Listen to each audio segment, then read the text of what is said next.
abdominal se define como una lesión grave en las estructuras del abdomen, ya sea por trauma penetrante o cerrado, también llamado contuso. El trauma cerrado produce daño en las estructuras internas del abdomen sin pérdida de continuidad de la pared abdominal, a diferencia del trauma penetrante, en el que un cuerpo rompe la continuidad de la pared abdominal y genera daño directo y por cavitación en las estructuras internas del abdomen.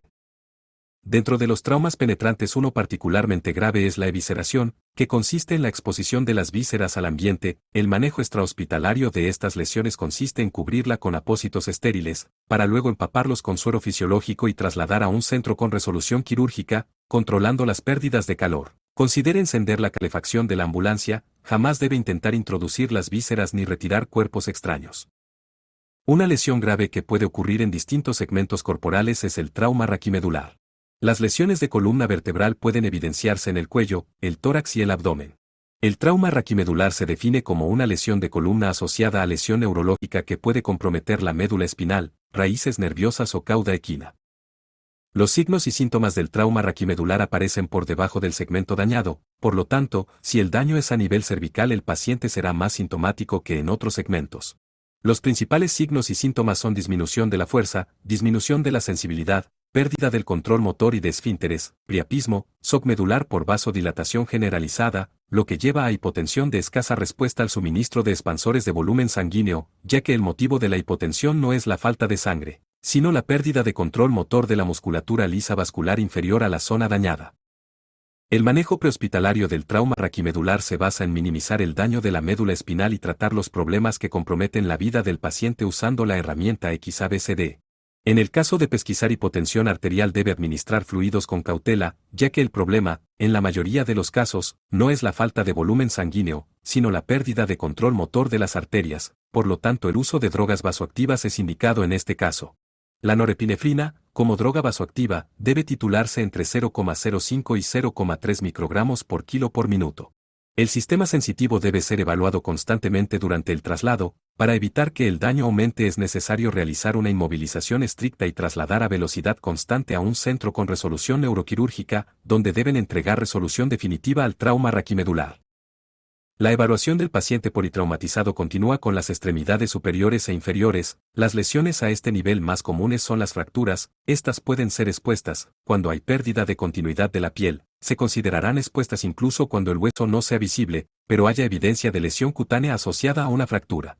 Las fracturas cerradas presentan deformidad, pero sin pérdida de continuidad de la piel. En la mayoría de los casos las fracturas son fácilmente observables por la deformidad de la extremidad. Sin embargo, al realizar la evaluación los reanimadores deben buscar dirigidamente alteraciones vasculares y nerviosas. Para eso deben evaluar los pulsos, sensibilidad y llene capilar distal a la lesión previo a realizar los primeros auxilios. La atención inicial consiste en alinear e inmovilizar la extremidad. Además debe manejar el dolor con analgésicos endovasculars, como morfina, fentanilo o ketamina. Hasta acá se ha mencionado el manejo prehospitalario específico de algunas patologías traumáticas. Ahora nos enfocaremos en el manejo general. La primera acción será mantener las vías respiratorias y controlar las hemorragias. Para eso los reanimadores usarán compresión directa, torniquetes, suministro de fluidos endovasculars y de fármacos antifibrinolíticos como el ácido tranexámico. El objetivo de tratamiento prehospitalario es obtener una presión arterial sistólica de 90 milímetros de mercurio o una presión arterial media de 60 milímetros de mercurio sin superar esos valores, ya que con ello se garantiza la perfusión de órganos nobles sin el efecto deleterio para la hemorragia por el aumento de la presión arterial. Este concepto se denomina hipotensión permisiva y no debe respetarse en pacientes con traumatismo encéfalo-craneano o edades límite. En ese caso el objetivo de presión es llegar a rangos normales, ya que se ha observado aumento de mortalidad en pacientes con TEC e hipotensión arterial. Un paso importante del manejo de pacientes politraumatizados es la inmovilización, que veremos más adelante. El transporte de los pacientes debe ser rápido y a velocidad constante. Para la inmovilización existen diversos equipos y técnicas que deben ser aplicados en un orden determinado. El primer paso es la inmovilización manual de la columna cervical y la instalación de un inmovilizador cervical. Para esto el cuello del paciente debe ser medido y el collar debe adaptarse a la longitud del cuello del paciente. Recuerde que el collar es capaz de limitar parcialmente los movimientos del cuello, por lo que debe mantener la inmovilización manual hasta terminar el proceso. El segundo paso es llevar al paciente a una tabla espinal. Para esto se requieren por lo menos 2 reanimadores, uno de ellos para la inmovilización cervical y los demás para mover el cíngulo escapular y pélvico. El reanimador a la cabeza del paciente es quien dirige el procedimiento, que debe ser realizado en bloque de la siguiente manera. 1. El reanimador a la cabeza da la indicación de rotar al paciente a la cuenta de 3. 2. Uno de los reanimadores en el cuerpo del paciente revisa su espalda, esta será la última oportunidad de hacerlo. 3. Un reanimador posiciona la tabla espinal. 4. El reanimador a la cabeza del paciente da la orden de moverlo en bloque hacia la tabla espinal. El tercer paso es fijar la columna dorsal y lumbar a la tabla espinal, para eso usaremos las cintas de fijación. Los pasos para su instalación son: 1. Presentar las cintas en el cuerpo del paciente. 2. Fijar las cintas a la tabla espinal. El cuarto paso es la instalación de las almohadillas laterales con sus respectivas cintas. Este es el momento en que el reanimador encargado de la fijación cervical puede liberar sus manos. Cuando el paciente ha sufrido una fractura de extremidades, estas deben ser alineadas e inmovilizadas. Para eso seguiremos los siguientes pasos. 1. Evaluar el pulso y llene capilar dista a la fractura. 2. Traccionar la extremidad para alinearla. 3. Instalar una férula. 4. Reevaluar el pulso y llene capilar distal a la fractura. Con el paciente completamente inmovilizado, estabilizado con la mnemotecnia XABCD y completado el tratamiento específico para sus patologías traumáticas que comprometen la vida, podemos iniciar un traslado seguro. Categorización de pacientes en el ambiente prehospitalario de urgencias. Cuando un equipo de reanimación se enfrenta a una escena con múltiples víctimas, existe un algoritmo de decisión para categorizarlas según su gravedad, y así poder brindar una atención oportuna a las víctimas. La gravedad de los pacientes categorizados como verde es leve, la de los amarillos es moderada, la de los rojos es alta y los categorizados como negros se encuentran fallecidos. Los pacientes deben ser agrupados en un puesto médico ubicado en un lugar determinado. Veamos cómo funciona el algoritmo. Al llegar a la escena, el reanimador encargado de categorizar a los pacientes debe preguntar respecto a quienes son capaces de deambular, los que logren hacerlo serán categorizados como verde y su atención será diferida. Serán agrupados en un lugar específico para ellos en el puesto médico, donde deben ser reevaluados constantemente, pues su condición puede empeorar.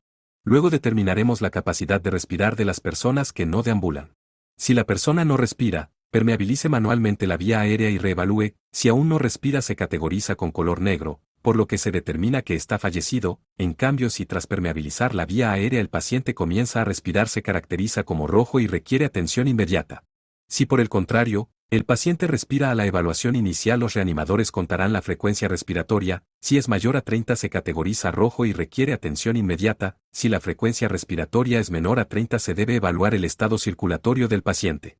El estado circulatorio se evaluará con la presencia de pulso radial y llene capilar. Si el paciente presenta pulso radial y el llene capilar es menor a 2 segundos se evaluará su estado neurológico.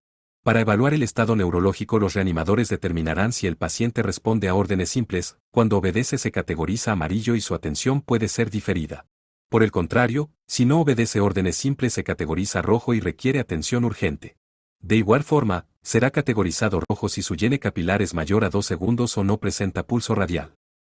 En resumen, los pacientes categorizados como verdes son los que deambulan, respiran menos de 30 veces por minuto, tienen pulso radial firme, llene capilar normal y obedecen órdenes simples.